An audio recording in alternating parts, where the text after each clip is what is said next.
Nombre, Manuel Fernández Navas, profesión, profesor en la Facultad de Ciencias de la Educación de Málaga. tu lugar favorito, Pues probablemente Cádiz. tu mejor hábito, La curiosidad, soy muy curioso. una cosa que estás aprendiendo, A tomarme las cosas con calma. un libro que recomiendes, Actos de significado, Brunner. una frase que te inspire o te defina. Lo que te mete en problemas no es lo que no sabes, sino lo que crees que sabes con certeza. Muy buenas, soy José Luis Serrano y te doy la bienvenida a una nueva entrevista del podcast de EduHacking. En este episodio entrevisto a Manuel Fernández, profesor de didáctica en la Facultad de Educación de la Universidad de Málaga, editor en la revista Márgenes y autor del blog llamado Principio de Incertidumbre, que te recomiendo seguir. Se trata de una entrevista que, como mínimo, recomiendo a cualquier profesional de la educación. Y digo como mínimo porque Manuel nos comparte con rigor, claridad, humor y sentido crítico numerosas ideas para comprender por qué es necesaria la investigación y su papel en la sociedad. Hablamos especialmente sobre los problemas de la sociedad del datismo, conceptos como investigación basada en la evidencia, ciencia, método científico o las distintas formas de producir el conocimiento. Ya en la segunda parte de la entrevista nos centramos sobre todo en los problemas de la investigación cualitativa y en sus principios de calidad. Si quieres saber el papel que tiene la investigación para comprender la complejidad de la educación y dejar de seguir sin más recetas fabricadas por supuestos expertos, quédate y disfruta con Manuel Fernández. Muy buenas, Manuel. Bienvenido al podcast. Muchas gracias por aceptar esta invitación. Un placer estar aquí contigo, José Luis. Bueno, el placer es mío porque vamos a tocar un tema de la investigación cualitativa, pero van a salir muchos temas asociados y bueno, pues me parece muy interesante que tú puedas estar aquí hoy por tu visión, por tu forma, por tus conocimientos y por la capacidad crítica que siempre demuestras. Pero creo que para empezar, antes de entrar de lleno en la investigación cualitativa, puede que tengamos muchos docentes o estudiantes que se están formando que esto de la investigación pues les parezca algo heavy, ¿no? Algo complejo y algo que hay que hacer porque está en el plan de estudio y que luego, cuando lleguemos al aula o a otro tipo de contexto de profesionales de la educación, pues no se utiliza. Entonces, ¿tú qué le dirías a cómo podrías explicarle a este tipo de casos que tienen esas creencias por qué es importante la investigación para un profesional de la educación?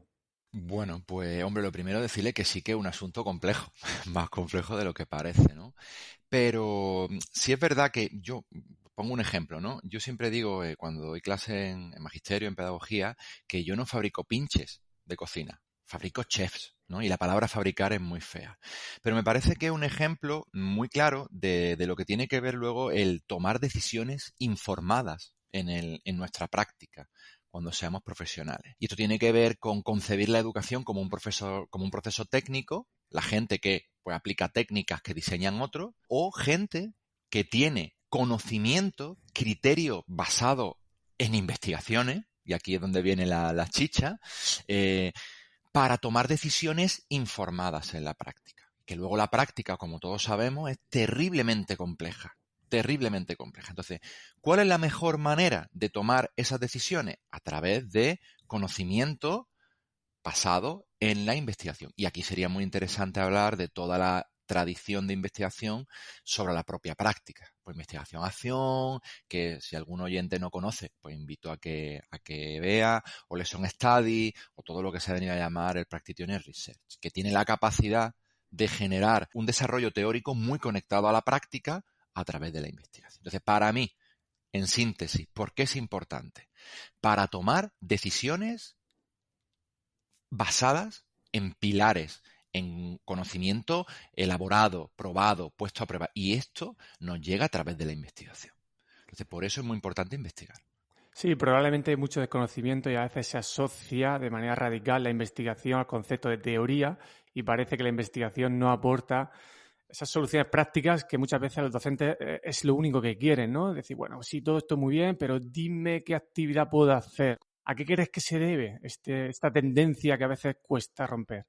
A mí me mata esta tendencia porque me parece, fíjate, yo te lo voy a decir sin pelo en la lengua, me parece un desprestigio de la profesión, ¿no? Cuando un docente lo que pide son recetas, dame varitas mágicas y no quiero calentarme la cabeza con tomar decisiones, al final lo que estás diciendo es cualquiera al que le dé la receta que pueda seguir a pie juntillas puede ejercer la profesión. Y esto no es, hay que reclamar el valor del conocimiento que tenemos los profesionales de la educación, maestros, profesores, y esto se hace siendo dueños de un corpus propio de conocimiento que está muy conectado a esto que tú planteabas, José Luis, a generar conocimiento a través de mi propia investigación. También aquí, y aquí ya hoy imagino que voy a anticipar un melón que tú me soltarás, ¿no? También aquí yo creo que han hecho mucho daño determinadas perspectivas de investigación, ¿no? También desde la universidad muchas veces hemos sido custodios, ¿no? De que nosotros hacemos investigación y como ese campo es nuestro, nadie puede entrar ahí y eso nos da seguridad. Y a mí me parece que lo que hay que animar es a que el profesorado haga investigación con nuestra ayuda, con nuestra guía, tratando de darle herramientas, pero que eso genera un conocimiento práctico, muy conectado a los problemas que luego estos profesionales experimentan.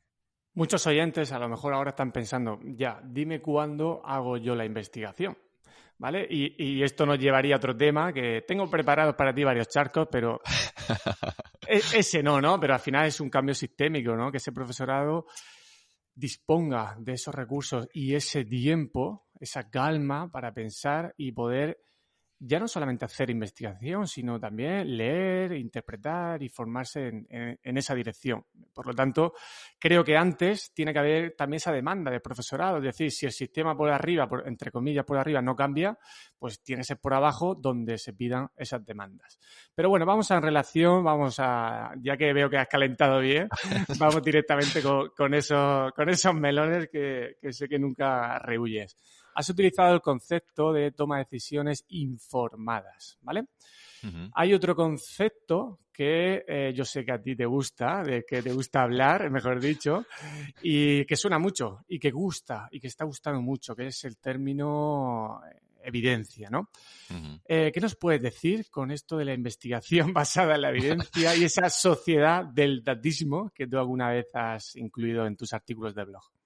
Bueno, lo primero, y además de manera honesta, ¿vale? Dejar claro que, oye, bienvenida sea toda la investigación, ¿vale? O sea, bienvenida sea desde cualquier paradigma y de cualquier perspectiva, ¿no? Yo creo que siempre es positivo que haya investigación. Ahora bien, a mí me parece que hay un ejercicio de honestidad, y de esto también hablaremos, imagino luego cuando hablemos de criterios de calidad de investigación, que tiene que ver con desde dónde y para qué investigo.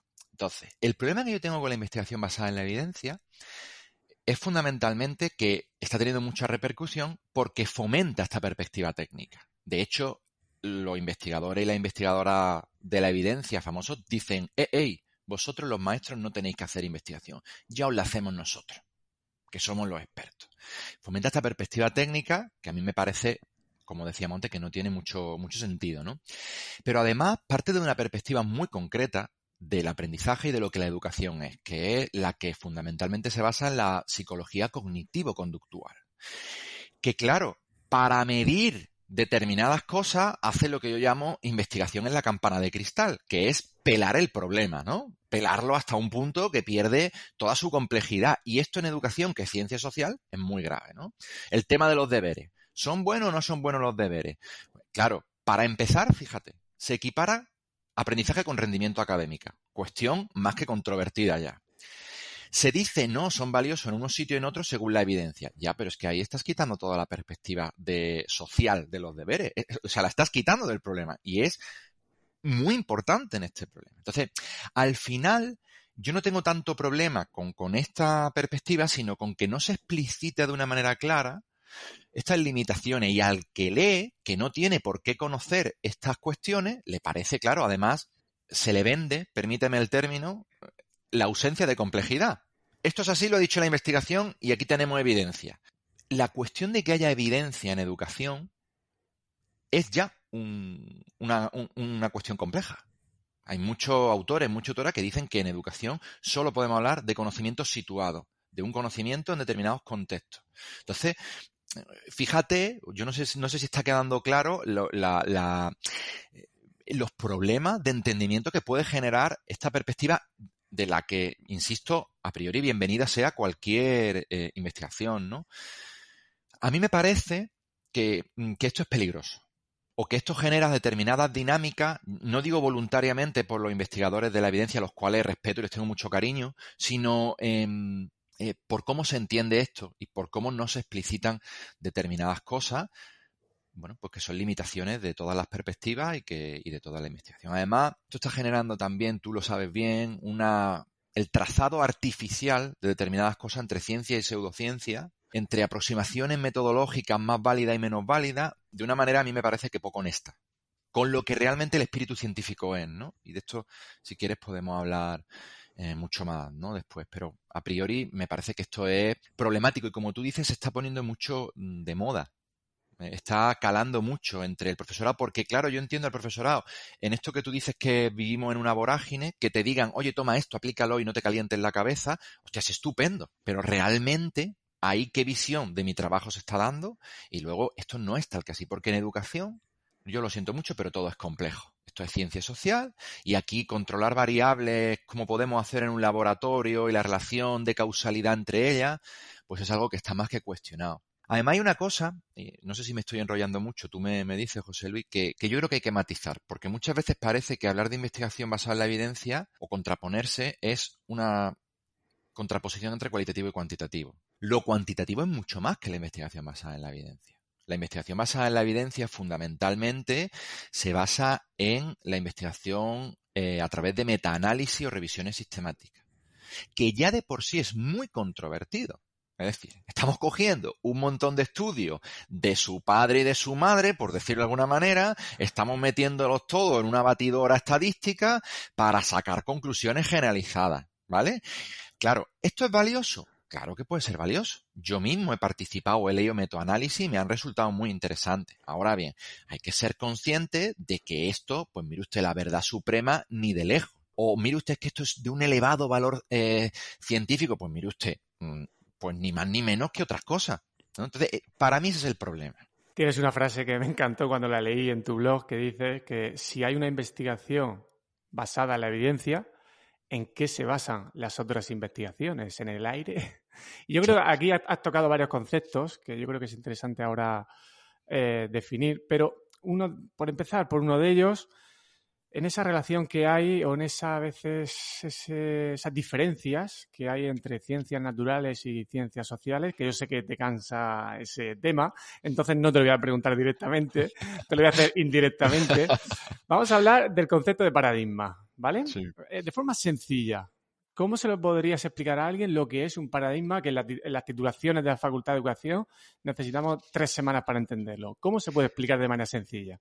Para mí el ejemplo más claro de esto lo pone siempre mi compañero Miguel Sola, que además es un genio. Entonces él siempre dice, yo soy de Málaga, dice, imagínate que te subes a Gibraltar y miras Málaga, ¿no? Y ahora imagínate que estás desde la facultad y miras Málaga. Dice, las dos cosas que estás mirando son Málaga, pero no son la misma Málaga, ¿no? Pues eso sería, dependiendo de donde yo me suba, el ejemplo de un paradigma, ¿no? Ahora, por concretarlo de una manera más teórica, si quiere, esa manera de entender un campo de conocimiento que al mismo tiempo va generando sus propias teorías, sus propias visiones, sus propias investigaciones, pero que tienen un tronco en común que tiene que ver con la visión, eso sería un paradigma. Y aquí yo solo puedo recomendar que se lea a Kuhn, que me parece que es imprescindible, ¿no? Que se lea a Thomas Kuhn, que tiene una visión de lo que es las revoluciones científicas basada en esto de los paradigmas magnífica. No sé si queda claro. Clarísimo, me encanta ese ejemplo de esa analogía de tu compañero Miguel Sola. es casi obligado, ¿no? Me gustaría hoy hablar sobre todo de la investigación cualitativa y antes de diferenciarla con la cuantitativa, vamos a dar un pasito atrás que está muy conectado, ¿no? El tema del método científico. ¿Qué es esto y qué relación tiene con los paradigmas? Porque yo creo que entender esto es la clave luego de cómo a nivel social muchas personas entienden el concepto de ciencia y por qué lo que hacemos en educación o ciertas formas de investigar en educación parece que no es ciencia. Totalmente, esto es el paso inicial, como tú bien decías. Claro, aquí el problema está en que digamos que en la cultura popular, social, que incluso podemos participar de ella académicos, porque yo imagino que tú has tenido discusiones de este calado con compañeros de otras especialidades, ¿no? Ha quedado muy empapada en esta cultura social la idea de ciencias experimentales, ¿no? Entonces parece que hacer ciencia solamente es hacer experimentos y el método científico solamente es el experimental. Esto no es así. Podríamos hablar de muchos métodos científicos dependiendo de la cualidad del campo de conocimiento. Porque esta es una cuestión que también está encima de la mesa. ¿Cuál es la cualidad del campo de conocimiento del objeto de estudio y cómo es la mejor manera de aproximarme a ese campo de conocimiento? Y esto tiene que ver con los métodos científicos. A mí cada vez me gusta hablar más en plural. Y dependiendo de esa cualidad del objeto de estudio, pues tienen una manera de construcción de rigor u otra. Entonces, fíjate, tú lees al propio Popper, y esta idea de falsabilidad del método científico que está tan extendida, él mismo la cuestiona, pero sin embargo en la cultura social el método científico es ABC, es decir, yo hago una teoría, la pruebo mediante un experimento y si se falsa, pues no es una teoría válida y si no, y tiene que tener condiciones de universalidad. Esto no es así ni dentro, ni dentro de las propias métodos experimentales, ¿no? Es terriblemente complejo esto porque hay una cuestión filosófica. La filosofía es la madre de toda la ciencia, por mucho me vaya a permitir la expresión, que les joda a los de experimentales, ¿vale? Pero es la madre de toda la ciencia, entonces hay una cuestión ahí filosófica detrás. Y esto no es filosofar, como dice despectivamente alguno, es centrarse en el rigor de cómo me aproximo yo al objeto de estudio y si es la manera más adecuada. Si me permites, te pongo un ejemplo rápido. En educación, ¿es la manera más adecuada de aproximarme al método experimental? No. No lo es. Esto no quiere decir que no sea puntualmente válido, pero no es la más adecuada, por lo que te decía antes. Porque en ciencias sociales, esta asociación de causalidad de variables que requiere el método experimental es muy compleja de alcanzar porque tenemos muchísimas variables que modifican los resultados, ¿no? Por decirlo de alguna manera. Entonces, este es un problema que debería estudiarse en todas las carreras no solo de educación, sino de todas las carreras, ¿no? De filosofía de la ciencia o epistemología de la ciencia, ¿no? No sé cómo llamarlo muy bien, ¿no? Pero sí que habría que ahondar en esto. Porque además, fíjate qué problema tenemos en educación. En educación hay mucha gente que viene de otros campos de conocimiento. Si un profesor de química, un profesor de matemática está acostumbrado, y esto no es malo, es que está acostumbrado a una cuestión experimental. Entonces llega aquí y ahora se encuentra en una ciencia social y lo que trata es de imponer lo que él conoce, porque esto es lo que él conoce. Entonces ahí muchas veces yo siento que hay una falta de respeto. Y para que veas que soy absolutamente honesto, ¿no? Una falta de respeto por el campo de conocimiento en el que tú llegas y con mucho desconocimiento. Hay una falta de humildad, si quieres, ¿no? De decir, oye, yo llego a un campo de conocimiento del que no conozco y aquí yo puedo enriquecer con muchas cosas, pero hay otras muchas cosas que tengo que empezar a plantearme de otra forma. De hecho, hay una cosa que se suele escapar y aparece las características del método científico, pues que sea sistemático, objetivo y tal, pero luego hay una que fíjate lo que acaba diciendo, que es que cualquier resultado de investigación va a dejar la posibilidad abierta a que pueda cambiar, a que se pueda mejorar, es decir, que no es 1 más 1 es 2, que tampoco es así. Entonces es curioso, ¿no? Porque decir, ahí está un poco la contradicción, ¿no? De asociar método científico a diseño experimental. Y que además método científico, a ver, que parece que bajó Moisés con las tablas de la ley y el método científico en la otra mano. Vamos a ver, es la mejor manera que tenemos de aproximarnos a la realidad, pero es una manera que la historia nos demuestra que ha sido fallida muchas veces. Es decir, que el modelo heliocéntrico fue conocimiento científico durante un tiempo. Que la Tierra era plana fue conocimiento científico. Hace mucho tiempo el pescado azul era malísimo. Y ahora resulta que es buenísimo desde que se descubrió el omega 3, el omega... Quiero decir, el conocimiento científico, y lo tenemos muy presente durante el COVID, va cambiando muy rápidamente. Y esto no es, como dice un amigo mío, ni bueno ni malo. Esto es lo que hay. Es decir, así es el conocimiento científico. Porque lo bueno, lo genial del conocimiento científico es que siempre está sujeto al cuestionamiento. Y eso es lo que hace que se vaya elaborando, reelaborando, repensando, y es lo que lo hace más sólido. Por eso es conocimiento científico. De hecho, yo empiezo a percibir que en ciencias, por ejemplo, en fisiología del deporte, que a mí me gusta mucho escuchar y tal, voy viendo cómo cada vez más hay personas que entienden que, por ejemplo, el funcionamiento del entrenamiento deportivo se basa mucho en las ideas de las ciencias de la complejidad. Y yo cuando leía esto, Manu Sola tiene un libro muy bueno sobre esto, se llama el entrenamiento, la naturaleza del entrenamiento. Y al final, cuando leo ese libro, pues se sobreentiende que se está hablando mucho de la importancia del contexto, de que las cosas están relacionadas y que a veces queremos buscar la causa y el efecto en cosas que no funcionan así, como es el comportamiento humano o el funcionamiento del organismo. Entonces, por un lado, veo cómo expertos en ciencias de la naturaleza están percibiendo la importancia del contexto, mientras que nosotros en ciencias sociales estamos yendo, queremos ir en la otra dirección para ganar reconocimiento científico. De hecho, en psicología se ve claro las luchas que llevan décadas y más de un siglo por hacerse un hueco en esas llamadas ciencias, ¿no?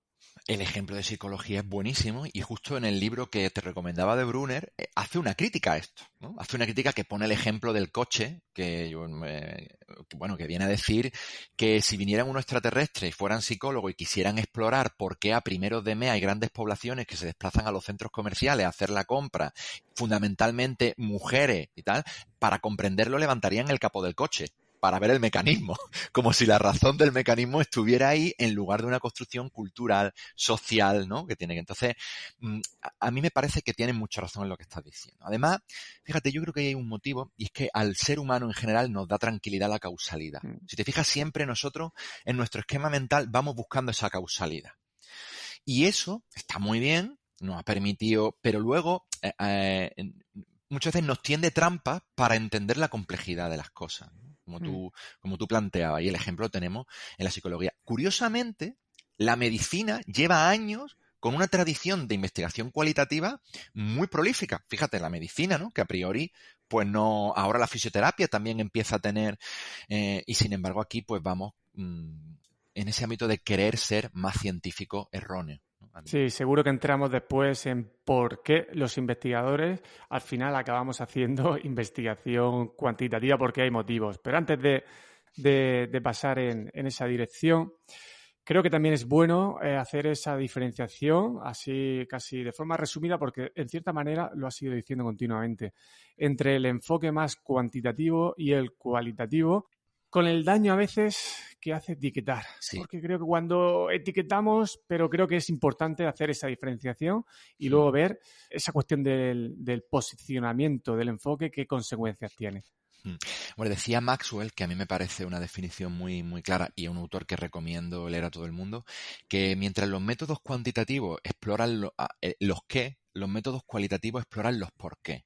A mí me parece que una definición que a mí me ayuda a trabajar es que los métodos cualitativos siempre buscan comprender en profundidad cómo los sujetos inmersos en una situación interpretan las cosas.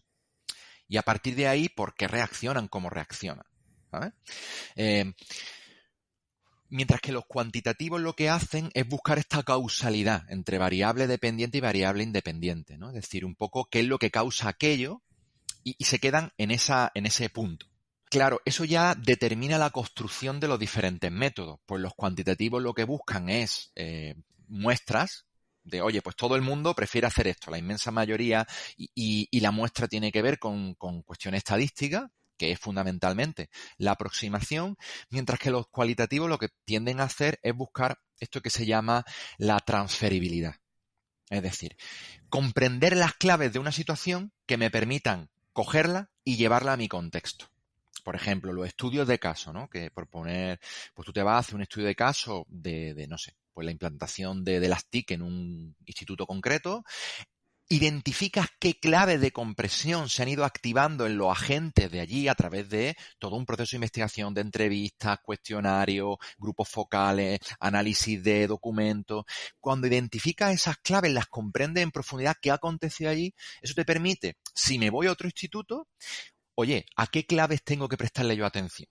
Oye, ¿con qué cuestiones tengo yo que estar muy atento y de qué forma para implementar esto aquí? Entonces, la clave es la transferibilidad y, por lo tanto, no hay tanta cuestión muestral o una concepción de la muestra diferente, que si quieres luego hablamos de lo que significa el muestreo teórico, el intencional, de cualitativa, ¿no? Entonces, esas serían las dos grandes diferencias. Y al mismo tiempo, ahí está donde puede haber cierta convergencia. En el qué y en el por qué, pero siempre, porque claro, ahora se hace, en esta búsqueda de la simplificación de todo, ahora entendemos que hago entrevistas, hago cualitativas. No, tú puedes hacer entrevistas y ser más cuantitativo.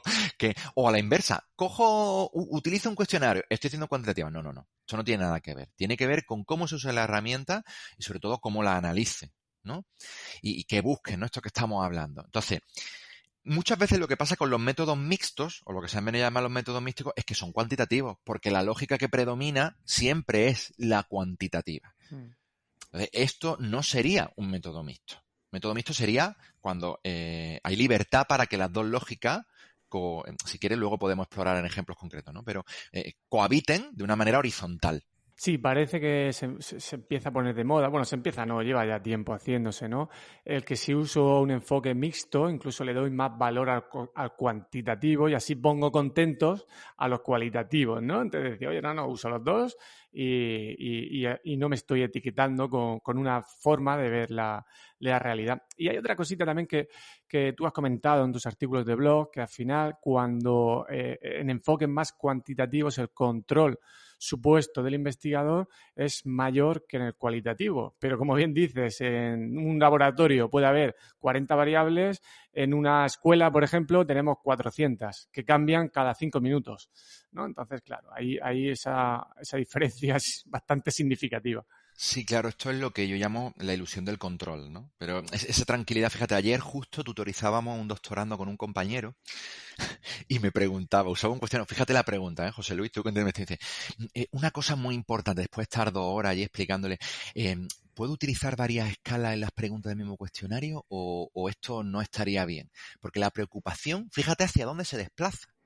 Se desplaza hacia la supuesta objetividad inmaculada de un instrumento que es lo que da la validez. No, mire usted, la validez viene en otras cosas y tiene que ver pues con cuestiones casi ancestrales de investigación, que es cómo estoy recogiendo yo la información, si es de una manera transparente, si es de una manera rigurosa, cómo expongo yo todo el proceso de investigación que he hecho para cualquiera que llegue detrás pueda determinar o ver, oye, aquí te has equivocado, ¿no? Si estoy cogiendo de una manera plural todas las diferentes perspectivas que hay o me estoy quedando en una cuestión meramente estadística. Yo siempre digo lo mismo, para representar a 47 millones de españoles, si la muestra se recoge en condiciones de aleatoriedad y con un 5% de error, me parece que no llega a 400 personas.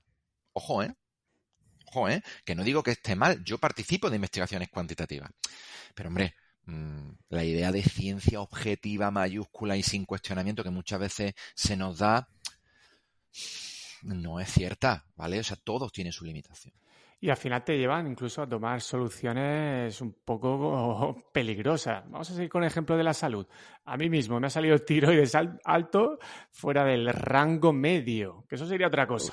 Claro, porque a lo mejor mi tiroides tiene que estar en ese punto para que el resto de mi organismo, que es complejo, funcione bien. Pero bueno, vamos a decir que sí, vale, ese rango, que es medio para todos, es bueno también para mí. Pues claro, el médico de cabecera lo que suele hacer es, tiene la opción de este medicamento y marchando, ¿vale? Que no digo que no sea necesario en muchos casos. Pero hay más cosas. ¿Por qué? ¿Por qué está ese tiroides alto? Alimentación, descanso, ejercicio, estrés. Hay que ver esa complejidad, no solamente ese dato, ¿no? Y en medicina, pues, se ve claramente. Claro, el medicamento efectivamente baja el tiroides, pero a lo mejor dentro de 10 años tengo otro problema que nadie me va a saber decir que ha sido derivado por ese ajuste del tiroides, porque el tiroides tenía que estar en ese nivel para que a nivel complejo funcione, ¿no? No sé si te pasará a ti también, pero cuando alguien hace algún estudio cualitativo, las limitaciones del estudio parece que piden perdón por no generalizar los resultados y piden perdón por la muestra baja, ¿vale? Esto, ¿por qué suele pasar, no? Claro, bueno, esto suele pasar porque, vamos a ver, para empezar, fíjate si todo es complejo. Hace poco leí a Maxwell y esto de que la cualitativa no se pueda generalizar, porque podríamos hablar de generación interna, externa, ¿no? Que es un mundo complejo. Pero bueno, esto ocurre porque, y esto yo lo he vivido y yo imagino tú también, José Luis, las revistas priorizan claramente la investigación cuantitativa. Porque primero ocurren dos cosas. Hay un gran desconocimiento sobre la investigación cualitativa y de esto te puedo contar muchos ejemplos, ¿vale? Y luego hay un gran desconocimiento, o sea, al final tú tienes que publicar porque en esto te va tu estabilidad, ¿no? Y tú sabes que hay determinados criterios que las revistas te van a echar para atrás. Entonces tú enmascaras, maquillas lo que tú haces para que tenga más posibilidades de ser publicado. Pero ojo, ahí estamos matando la investigación cualitativa. Y yo lo entiendo todo, ¿eh? Yo he sido joven investigador hasta hace poco y entiendo todas las dificultades de la profesión, pero ahí estamos matando. Hace no mucho, EducaINTEF sacó un curso sobre la investigación de calidad y yo les contesté y dije, dejáis fuera toda la investigación cualitativa. Con los criterios de calidad que habéis puesto, basado en grandes... Digo, hombre, esto me parece gravísimo. Digo, ¿esta es la opinión de EducaINTEF? Formal sobre lo que es investigación, y me contestaron diciendo que podía ir a las charlas y matizar lo que yo quisiera. Digo, sí, hombre, sí me voy a ir yo a las charlas. Te invitan. Pero claro, fíjate, de alguna manera esto se está fomentando desde las instituciones y el efecto es muy perverso porque las publicaciones influyen en la concesión de los proyectos de investigación, determinados planteamientos de determinados de los proyectos de investigación tienen más posibilidades de que sean concedidos o no, evidentemente los que tienen diseños cuantitativos, frente a los cualitativos. También tengo ejemplos concretos que te puedo contar. Y todo esto es una rueda que al final lo que va haciendo es que se vaya pues perdiendo esta esencia de la investigación cualitativa y sobre todo su difusión en la sociedad. Es un fenómeno que también es internacional, ¿eh? Pasa en Inglaterra, pasa en Estados Unidos. O sea que esto está ocurriendo. Hay muchos detalles, como decías, a nivel de las instituciones de formación que acaban influyendo. Uno pequeño, pero que yo siempre he pensado que influye. Cuando estudiamos los paradigmas y los enfoques y demás, siempre va primero cuantitativo, ¿vale? Por una tradición histórica, quizás, no lo sé, o por fechas, no lo sé muy bien. Pero creo que esto marca mucho y al final ya, si queda tiempo, hablamos del cualitativo, pero ya vemos primero conceptos de método científico, después metemos el cuantitativo, que es GASA, tal y como se suele contar, y luego está cualitativo, que es para esos que buscan hacer algo diferente en educación y que no van a obtener resultados, ¿no? Y a mí me gusta mucho que en investigación más cualitativa se diga eso de que se puede generalizar la aplicación de un modelo teórico a la explicación de otros casos. Y eso es, en el fondo, lo que un profesional de la educación entiendo que va a necesitar. Por abrir ese charco, ¿no? Que ya se ha abierto en gran medida, del tema de por qué los investigadores acabamos haciendo más cuantitativo.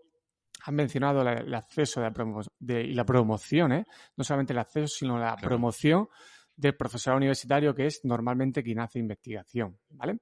Pero luego vi en uno de los estudios que publicasteis de 2015 a 2020, creo recordar, y había datos alarmantes de qué tipo de proyectos de investigación se suelen financiar. ¿Nos puedes contar un poquito más de lo que visteis ahí? Claro, bueno, mira, además, es que no sé ni por dónde, o sea, me parece tan grave que no sé ni por dónde empezar.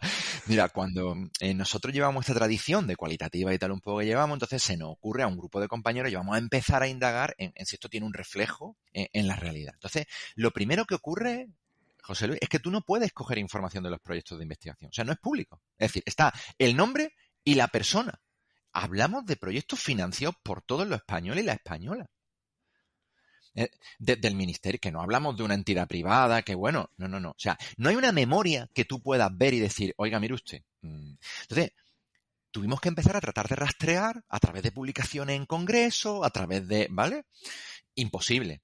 Lo que sí observamos es que, por ejemplo, fíjate, ya hay una discriminación por área de conocimiento. Es decir, educación y todo esto. Bueno, pues los que menos proyectos tienen, y estamos hablando de áreas muy grandes a nivel de profesionales, de presencia en la sociedad, son siempre los que cogen las migajas en pro de... Esto tú que eres profesor de universidad, a ti no te extraña. A ti no te extraña, quizá nuestra audiencia sí, pero tú ya sabes que esto pasa, sin necesidad de leer el artículo. Pero es que además... Luego te vas, en referencia a lo que tú decías, ¿no? Antes de ese migrar de educación hacia más cuantitativo.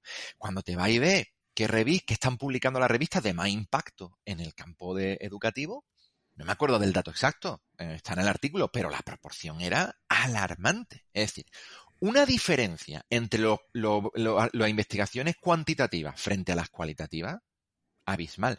Pero es que además, dentro de las cualitativas, hay un porcentaje bastante interesante que dicen ser cualitativas, pero que son, cuando tú lees el diseño, son cuantitativas. Absolutamente, ¿no? Y esa presencia, tú decías, es que está en extinción. Porque además yo me planteaba, ya no yo, un joven investigador que quiera profundizar en cualitativa, ¿de dónde bebe? ¿De dónde bebe? Porque claro, si cada vez se va publicando una investigación cualitativa más diluida, porque las revistas no la piden, porque no se puede leer mucho y tal, al final lo que te va llegando cada vez es una investigación cualitativa de peor calidad. O sea, se va desdibujando. ¿Qué opciones de promoción tenemos los que hacemos investigación cualitativa frente a los que hacemos investigación cuantitativa? Yo, José Luis, yo me he tenido que ir fuera. O sea, yo directamente me voy a revistas inglesas, revistas americanas, canadienses, porque sé que tienen otra visión. Aquí en un JCR no se me ocurre ni mandar. Y tengo ejemplos guardados de revistas concretas con respuestas concretas que, con todo mi respeto, solo demuestran un desconocimiento de lo que es un editor de una revista científica, de métodos de investigación, que a mí me parece alarmante. Sí, sobre todo porque las políticas de la revista luego dicen que sí se acepta, ¿no? A veces, pero a veces te dicen que sí y luego no te lo aceptan.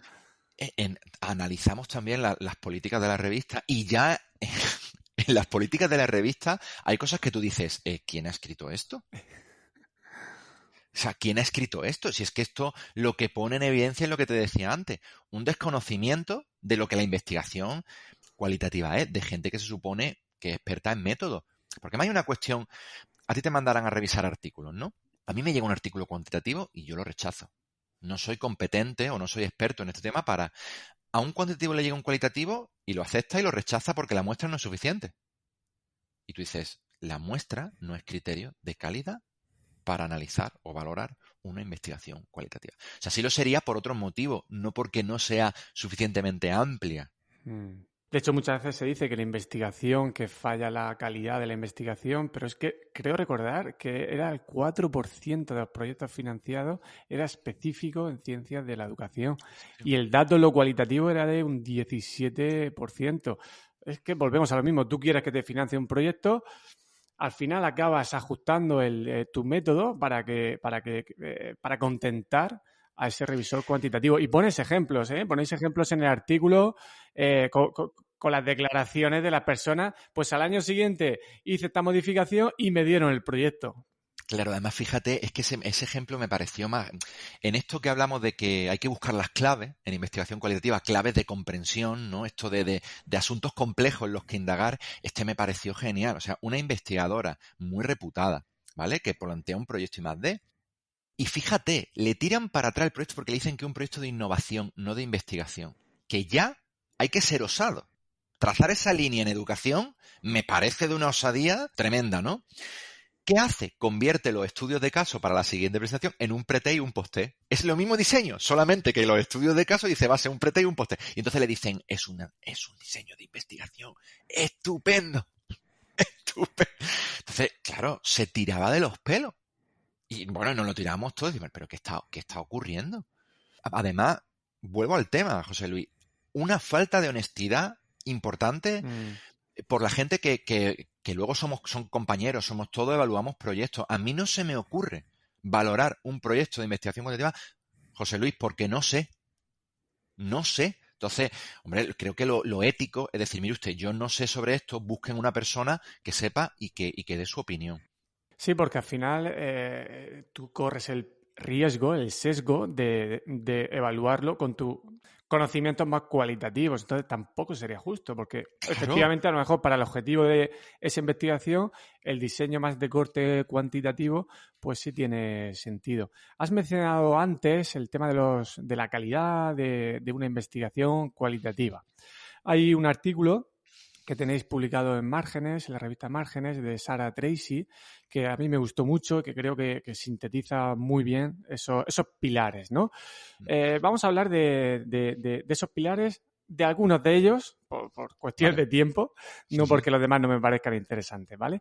Por ejemplo, ¿qué nos podrías decir del criterio de que el tema sea valioso? Claro, yo creo que ahí, fíjate, bueno, el artículo de Tracy recomendadísimo en español y en inglés, es un mítico ese artículo, ¿no? Claro, mira, tiene que ver también con lo que te decía antes. Los temas controvertidos para cualitativa, que lo que buscamos son las claves de comprensión.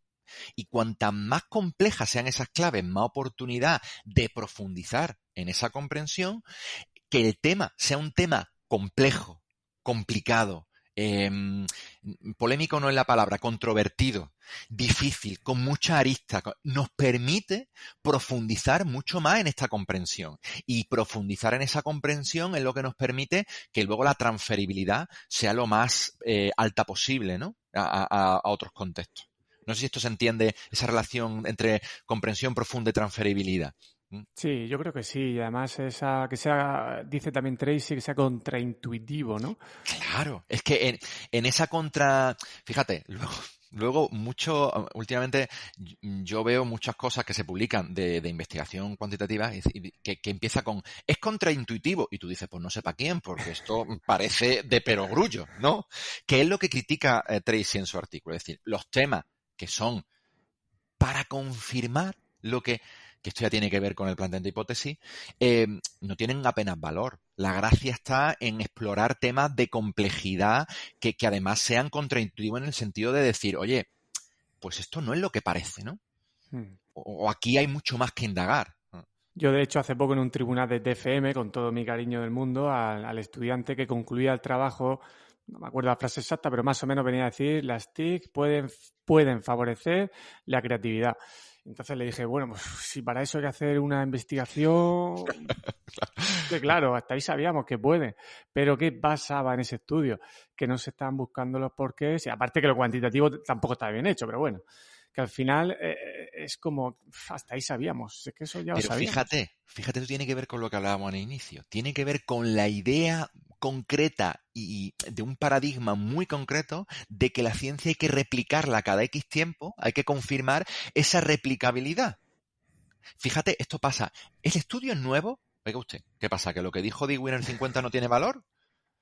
Criterio de la revista, de citación de los últimos 5 años. Pero mire usted, si yo estoy dando un artículo que es bueno, que sigue vigente, que es pues esto tiene que ver con esta idea de la replicabilidad de la ciencia, y esa replicabilidad hay que hacerla cada X tiempo. Y esto nos lleva a temas absolutamente absurdos, que es lo que tú dices. Pues para este viaje no hacían falta alforja. Claro, claro. Yo creo que el punto de las revistas, tanto de editores como revisores, hay más cosas, ¿no? Pero creo que es un eslabón súper importante para que estas cosas cambien, porque detrás de eso gira la rueda, ¿no? Si el investigador tiene artículos aceptados, consigue entrar a la universidad, promociona y al final eso va a marcar mucho. Así es, mira, y además ahora para que veas voy a echar una piedra gorda en el tejado de los investigadores cualitativos. Mira, yo creo que nosotros hemos dimitido históricamente de ocupar ciertos espacios. Porque vivíamos muy cómodos, esto yo lo llamo la cueva etnográfica, ¿no? En nuestra historia, con nuestras cosas, y nos daba igual porque somos todos muy, muy libres y muy... ¿no? Que está bien, pero claro, no hemos sabido ver que esos espacios lo han ido ocupando otros discursos. Y ahora esos discursos son discursos hegemónicos que dale tú la vuelta. Entonces, en la línea de lo que tú dices, yo creo que es muy interesante que empiecen a florecer proyectos de revistas con otras perspectivas, de otra manera, que es lo que nosotros un poco tratamos de hacer márgenes, pero es necesario que esto empiece a pasar cada vez más. Es, yo te diría que imprescindible. Revistas serias, revistas rigurosas, que empiecen a aceptar artículos cualitativos y que además empiecen a exigir rigor, porque esta es otra. Muchas veces en cualitativa, yo he leído cosas de cualitativa que he dicho, pero vamos a ver, ciencia ficción, por favor, no. Ciencia, con criterios cualitativos, pero ciencia, ¿vale? Es muy cierto, y además tú sabes que yo te pregunté por ejemplos. Oye, ¿tienes ejemplos que yo pueda leer que yo diga, oye, esto está bien hecho? Porque me pasa lo mismo. Sin dominar bien esa investigación cualitativa, cada vez que leo algo digo, es que aquí falta algo. Cuéntanos el rigor elevado, que es otro de los criterios de Tracy, ¿en qué consiste? Bueno, el rigor elevado, no recuerdo el artículo de Tracy, pero entiendo que tiene que ver con cómo se construyen los discursos. Si no es así, tú recuerdas, me preguntas. Sí. Tiene que ver con, por ejemplo, pues con cuestiones como la triangulación, que haya diferentes perspectivas. Y esto es fundamental. Te diría que es prácticamente lo más importante de la investigación cualitativa. Mientras que en la cuantitativa se construye el rigor en base a una muestra amplia que te permite hacer análisis estadístico, en cualitativa lo que buscamos es que haya la máxima variedad posible de voces para construir la comprensión y la información. Es decir, para que te haga una idea, yo esta tarde tengo un curso sobre evaluación. Entonces yo he pedido en una reunión diagnóstica que me traigan a la gente con las opiniones más diversas. Porque eso es lo que a mí me da profundidad, el que entiende el curso sobre evaluación, la evaluación de una manera y el que la entiende de la manera justo opuesta. Entonces, esa variedad, y esto es el muestreo, lo que se llama el muestreo teórico, el muestreo intencional, seleccionar gente con una intención por la perspectiva que tienen, me permite construir un discurso mucho más riguroso. Al mismo tiempo, la triangulación es tradicionalmente famosa para conseguir el rigor. Pues como por ejemplo sería un ejemplo de triangulación. Pues triangulación de sujetos, es decir, que yo consiga la misma información de sujetos diferentes, imagínate en una clase. Pues no es lo mismo que yo le pregunte al profesorado, que tiene una opinión, que le pregunte al profesorado y al alumnado. Ahí hay dos perspectivas que, hostia, hay que preguntar. A mí me llega una investigación en docencia en la que solo han preguntado al profesorado y a priori digo, oye, aquí dependiendo de lo que tú quieras hablar, pues faltan visiones, ¿no? La triangulación de método. Pues no es lo mismo la información que yo consigo con un cuestionario que me permite obtener una información general, pero de un sí, no, poco, mucho, bastante, a la información que yo puedo conseguir en una entrevista en la que me permite explorar, preguntar, interactuar, o la que puedo conseguir con la observación directa, que ya no habla de las teorías declaradas, como en un cuestionario o en una entrevista, sino que me permite ver las teorías en uso, es decir, qué haces tú realmente, ¿no? Entonces, que cuando tú te llega a una investigación cualitativa y ves que todo eso está muy bien construido, muy bien planteado, muy bien pensado por el investigador, explicitado, puesto sobre la mesa, hombre, eso es una investigación de un alto rigor y de una alta calidad. Ahora, si tú ves que se pasa por puntillas por esos temas, pues ya yo pregunto muchas veces, cuando me toca un artículo a revisar, digo, oye, aquí la triangulación, ¿dónde está? Cuéntamela. A lo mejor no la has puesto, ¿vale? Pues quiero verla y a partir de ahí hablamos. Claro, porque esa descripción que sea abundante de por qué has hecho como investigador, por qué has tomado Claro. decisiones es fundamental. Pero claro, sin insistir demasiado, cuando la revista te limita el espacio y te pone 5.000 palabras, a ver quién describe eso. Es que ese es el melón. Y si encima todo ha intentado ser mixto y también tiene datos cuantitativos, ¿cómo va a quitar los cuantitativos para abundar más en las descripciones, ¿no? Es que ese es un melón que yo creo que también fundamental. Las revistas con esa, pero no solo eso, el método, nunca me acuerdo, Lo de resumen, ¿no? introducción, método, Sí, resultados, sí. discusión. Yo siempre, en los artículos siempre pongo, hemos juntado los resultados y la discusión porque en cualitativa no tiene sentido decir primero resultado y luego discusión. Los resultados están vinculados a la discusión, por esto del conocimiento situado, ¿no? Sí, Entonces, sí. ese planteamiento de la revista, como tú bien dices, ya limita las posibilidades y está además planteado desde una perspectiva muy concreta de métodos, que perjudica a uno y beneficia a otro. Fíjate, nosotros, por ejemplo, yo esto cada vez lo agradezco más, máximo de la revista, tantos caracteres, pero susceptible de que si el artículo merece la pena, te puedes pasar lo que quieras. Que en última instancia es lo que nos interesa. Si el artículo es bueno, por favor, que tenga muchos caracteres. Ahora, si es malo... Que yo creo que eso es importante, es decir, hay investigación buena de cuantitativo y hay investigación buena de cualitativo y malas de las dos. Entonces, esto es importante. Por supuesto. Dices también, y además forma parte de uno de los criterios de calidad de Tracy, que a ti te gustan los investigadores cualitativos porque son sinceros, honestos y transparentes, ¿no? Y yo creo que va muy, muy relacionado con este asunto. ¿Le das mucha importancia a eso? Es que es un criterio fundamental. Fíjate, parece que es de la cualitativa, pero esto debería ser de toda la investigación, ¿no? Del espíritu científico, ¿no? Pero mira, fíjate, yo normalmente, ahora que estoy dirigiendo muchos doctorandos y como además parece que me estoy haciendo un hueco a la investigación cualitativa, me preguntan mucho, ¿no? Pero esto se puede hacer, yo siempre digo lo mismo.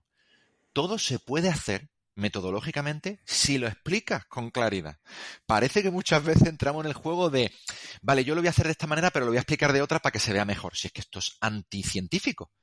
Lo lógico, lo ideal es que tú lo expliques con toda claridad, como tú decías, con todo tipo de detalle, explicando de manera honesta, este es el proceso que he seguido, estas son las decisiones que yo he tomado y la he tomado por esto y por esto y por esto. Porque este contexto tiene estas limitaciones, porque tengo estas limitaciones de tiempo, por lo que sea. Y ahora, el que me lea, que me diga, oye, pues aquí has tomado esta decisión y no debería haberla tomado así, no debería haberla tomado de esta otra manera, y que yo diga, hostia, pues es verdad, o mira, pues no, por esto. Es que ese es el debate científico. Entonces, si no partimos de esta transparencia, de esta honestidad, que justo fíjate es lo que yo reprochaba un poco al principio en la investigación basada en la evidencia, ¿no? O desde un determinado enfoque de eso. Me parece que la que pierde es la ciencia. En general, la que pierde es la ciencia, cualitativa, cuantitativa, experimental, social. Sí, porque hemos tenido como un despertar, ¿no?, de la ciencia, probablemente por todo lo del COVID, y la gente está interesada. Entonces, claro, si uno consigue interesarse por algo, pero luego se decepciona de esta manera, el rechazo que luego puede volver como una especie de boomerang, pues puede ser importante. Sería como una nueva oportunidad desperdiciada para acercar la investigación a ciertos colectivos. Pero fíjate, yo no estoy de acuerdo en esa afirmación, de que estemos interesados, se ha despertado interés por la ciencia. Se han despertado interés por los datos. Sobre todo porque durante el COVID ha habido un discurso absolutamente igual que el de la evidencia, que es, no, es que esto está avalado por un grupo de expertos. Ah, vale, pues ya no hay más discusión. Está avalado por un grupo de expertos. Es como, no, es que esto está basado en la evidencia. Ya no hay discusión. No, mire usted, ahí es donde tiene que haber discusión. ¿Cuáles son los expertos? ¿Qué es lo que se ha dicho? ¿En función de qué? ¿Cuáles son las evidencias? Esto que hablamos de la transparencia y la honestidad.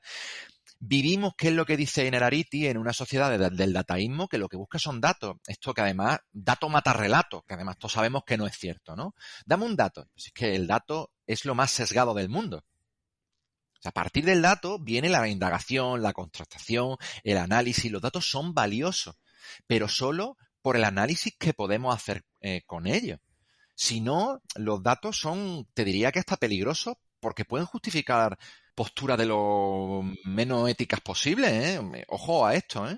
Fíjate que yo mismo he caído en el discurso ese, ¿no? De igualar investigación con datos. Y fíjate que estamos hablando de estos temas y hasta yo mismo, interés por la ciencia, no. Y me ha gustado mucho ese tu comentario, ¿no? Interés por los datos. Y en deporte pasa igual, o sea, la bici de potenciómetro, pulsaciones, no sé qué, valores y demás. Y al final muchos ya empiezan a decir que lo importante es la percepción de esfuerzo para tú saber cómo un entrenamiento te está impactando, ¿no? Muy bien, tenemos este tema da para muchísimo, ¿no? No hemos tocado ni el tema de los métodos de cómo investigar dentro de la investigación cualitativa, las técnicas de recogida de información, pero es que insisto que eso daría para mucho. Pero sí que te quiero hacer, por ir cerrando lo que sería la parte de contenido de la entrevista, ¿cuál es para ti, a lo mejor ha salido ya, cuál es para ti el mayor desafío que tenemos o encontramos en los próximos años para la investigación cualitativa? Mira, desafío en mayúscula, porque además creo que este es el único sentido de la ciencia en general, que es devolverle a la sociedad en forma de conocimiento. esto suena muy feo, digerible, en forma de divulgación, ¿no? Y tú que haces un podcast, creo que estás comprometido con esto, ¿no? Este es el sentido de la ciencia en última instancia, de volver a la sociedad, ¿vale? Por aquello de tomar decisiones informadas. Y en la cualitativa tenemos un reto importantísimo, que es demostrar que nuestros criterios de calidad, que nuestros criterios de rigor, de validez, aunque el término validez es muy controvertido en cualitativa, son igual de valiosos y que el método científico no es uno, son muchos los métodos científicos. Hacer cultura científica, yo creo que debemos abanderarlo desde los métodos cualitativos porque somos la oposición y esto no es ni bueno ni malo, como te decía antes, esto es lo que hay. Entonces hay que aceptarlo y tratar de empezar. Y pasa porque hagamos y seamos muy exquisitos con la calidad de las investigaciones que hacemos, ineludiblemente. Pues esperemos que este episodio también ayude a despertar esa visión de cómo se investiga la complejidad, porque la educación es compleja. Manuel, ¿a quién me recomendarías entrevistar? ¿Alguien que te inspire o te haya influido mucho? Lo tengo clarísimo. Miguel Solá, profesor de la Facultad de Ciencias de la Educación, del que además me enorgullece y no tengo ningún reparo en decir que he aprendido todo lo que sé y que es un genio. O sea, no lo puedo decir de otra manera y que te recomiendo que lo entrevistes sin duda porque te va a dar muchísima más profundidad que yo en todo, ¿no? Gracias por la recomendación. Y ya para finalizar, Manuel, aunque muchas personas ya saben dónde te pueden encontrar, pero bueno, para quien no te haya seguido hasta el momento, ¿dónde estás? De manera presencial ya lo has dicho, en la red, ¿en qué sitios te pueden seguir? Me podéis localizar por Twitter y allí tengo toda la información, que soy Nolo14 y suelo tratar de estar bastante activo en Twitter, en algún que otro charco. Allí podéis localizarme todo lo que queráis, seguid mis locuras. Y además un blog maravilloso que también pondré las notas del episodio con el resto de cosas que hayan podido salir en la entrevista. Pues Manuel, lo vamos a dejar aquí. Espero que esto no es un punto y final y seguro que tendrás que volver al podcast si tú quieres. Será un placer. Para seguir tratando temas porque aquí hay mucha tela que seguir cortando. Muchísimas gracias. A ti, José Luis.